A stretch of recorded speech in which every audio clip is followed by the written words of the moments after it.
Welcome to the Grumpy Gramps Brick Show. I am always your host, Grumpy Gramps.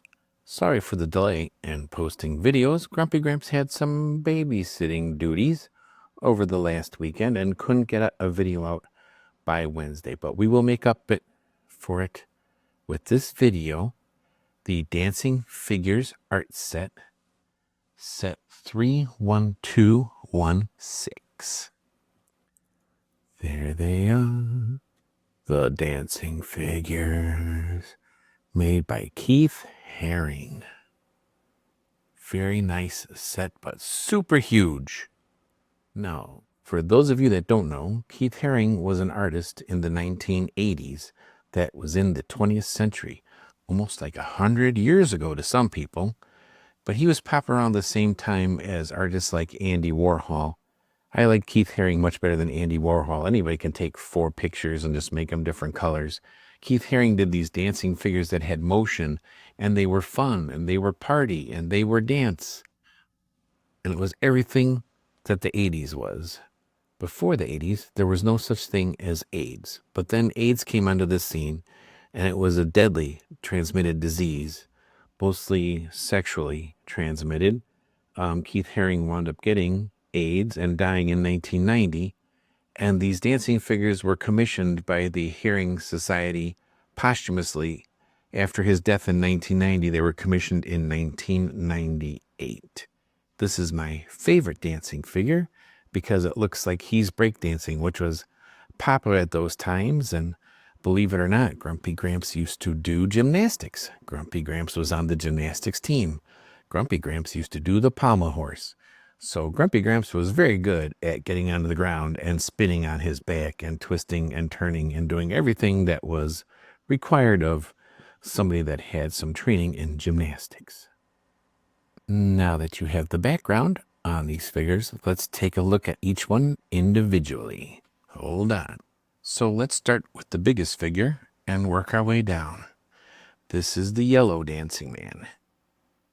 He's happy. He's dancing. Got some movement. Marks to indicate some movement. He's having a good old time. Built with snots on the side. They all come with a stand to display them, but I find these things fall over very easily, and then these little motion guys are just held on by these clips, and those come popping off and flying everywhere. This is just on the stand with these 2 Technic pins. Oh no, I took it off. I can't see to put it back on. There we go. Okay, I got it. It also has a little wall hanger here. So I think I'm going to use some gorilla hooks or Hercules hooks or whatever you want to call them. Put them in the wall. And I want to hang these figures above the doorway as you're leaving the house. I think that would be really neat to leave the house on a happy note and enter the world, which can be such a sad and joyless place. But there's the biggest one. The yellow dancing figure. Here's the next biggest figure, the orange dancing man. He's kind of doing a Saturday Night Fever disco pose here, like he's Tony Manero. I forget the name. I haven't seen that movie since the 70s. Looks like he's doing some kind of disco move there, almost. Got more of these clips with the motion. Built on snots on the side, very nice.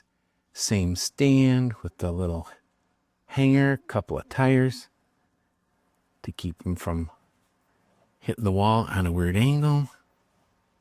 Very nice. Let's go on to number 3. Number 3 is the pink dancing figure.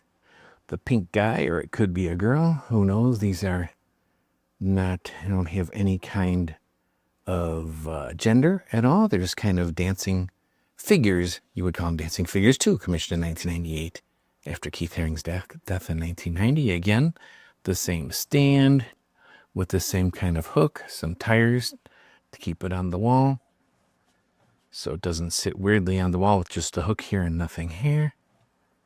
Very nice. I like this so much better than the Starry Night building with plates going up that took forever. These are fast. You could whip one of these out in about an hour. Hold on, let's go to the next one. The next figure is the green guy. Green figure. No sexual orientation, no gender. Just a dancing figure. I call them guys because that's what I'm used to. Got the motion on the clips, same kind of stand, almost like a walk like an Egyptian stand, sung by the Bangles. I think that was the 80s. A picture hanger, couple of tires for the wall. Oops, this one is really crooked. Straighten that out. There we go. Much better. Grumpy Gramps is a perfectionist, by the way, in case you didn't know that. Okay, let's go to the last one. And last but not least is the blue breakdancing figure, Grumpy Gramps' favorite, because Grumpy Gramps was in the gymnastics team in high school, did the pommel horse, loved to get on the ground and sit and spin really fast, especially on those nicely waxed gym floors. There's the picture hanger, the tires to keep it off of the wall. Coach would always be yelling, "Get off of the floor, what are you doing?" But those waxed gym floors were perfect for breakdancing.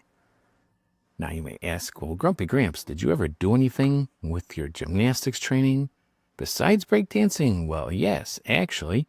Grumpy Gramps played soccer, so he had very strong legs, and Grumpy Gramps was on the pommel horse in the gymnastics team, so he had good balance. So Grumpy Gramps turned that into quite a bit of a bull riding career, using my strong legs to grip the bull and my sense of balance to stay on his back, even though he kicked and turned and spun and spitted and tried to hit me with his horns. Only lost 4 teeth and a couple of broken wrists and a fractured skull, but other than that, Grumpy Gramps is completely normal. Maybe. So there you have Lego set 31216 dancing figures based on the artwork Dancing Figures 2, commissioned by the Haring Society after his death posthumously in 1990. This was commissioned in 1998.